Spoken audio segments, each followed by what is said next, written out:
और बैरिस्टर शब्द प्रयोग का जिक्र आजादी के बाद भी 75 साल तक होता गया। मोदी जी के इस इनिशिएटिव ने हमारे तीनों कानून को एक गुलामी की मानसिकता और उसके चिन्हों से मुक्त करा है।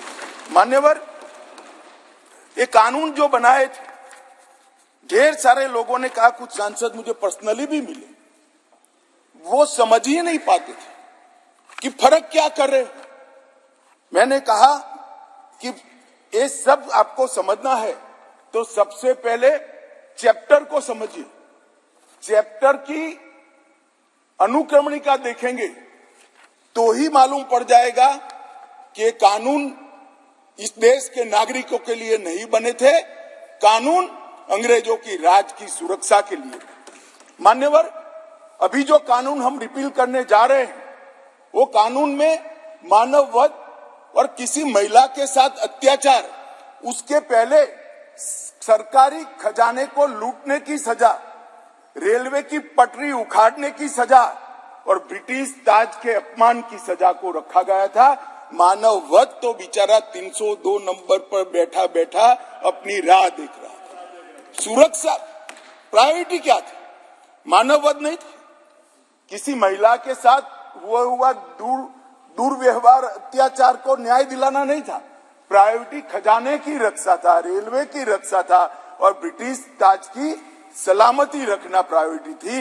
अब ये पूरा का पूरा बदलकर सबसे पहले महिला और बच्चों के विरुद्ध को अपराध को प्रायोरिटी दी गई है। मानव शरीर पर प्रभाव डालने वाले विषयों को प्रायोरिटी दी है। उसके बाद में देश की सीमाओं की सुरक्षा को प्रायोरिटी दी है। उसके बाद में सेना, नौसेना, वायुसेना के संबंधित अपराधों को लिखा गया है। उसके बाद इलेक्ट्रोल अपराधों को लिखा गया है। उसके बाद सिक्के, करेंसी नोट, बैंक नोट और सरकारी स्टैंप के साथ छेड़खानी को लिया गया है और उसके बाद ब्ला ब्ला ब्ला बाकी सारी चीजें आती हैं। तो पहली बार हमारे संविधान का जो स्पिरिट है, वो स्पिरिट के हिसाब से कानून अब मोदी जी के नेतृत्व में बनने जा रहा है। मुझे गौरव है कि तीनों कानूनों को 150 साल के बाद बदलने का और वो बिल को पायलट कर इस सदन में लाने का गौरव मुझे प्राप्त हुआ है। मान्यवर, जो कहते थे कि हम नहीं समझते हैं, मैंने कहा कि अगर मन खुला रखोगे और मन भारतीय रखोगे तो समझ में आ जाएगा। मन अगर इटली का है तो कभी समझ में नहीं। मान्यवर, मन का सवाल होता है, भाषा का सवाल नहीं होता है। मन अगर यहाँ का है तो तुरंत समझ में आ जाता है, मन अगर यहाँ का नहीं है तो कभी समझ में नहीं आएगा। मान्यवर, इसमें बहुत सारी चीजों पर हमने थ्रस्ट दिया है। आतंकवाद की व्याख्या अब तक किसी भी क्रिमिनल जस्टिस सिस्टम के कानून में नहीं थी।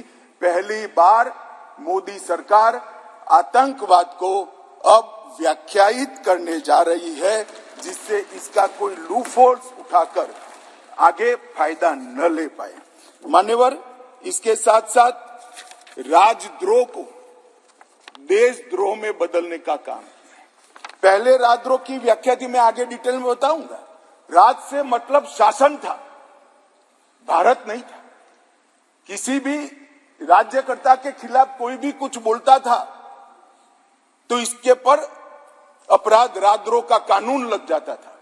हमने व्यक्ति की जगह देश को रखा है। व्यक्ति की टीका ये लोकतंत्र का सबसे अच्छा लक्षण है और देश को नुकसान करने वाले को कभी बख्शना नहीं चाहिए। ये दृढ़ता भी इसमें है। राजद्रोह को इतने साल के बाद देशद्रोह में परिवर्तित करने का काम ये कानून करेगा।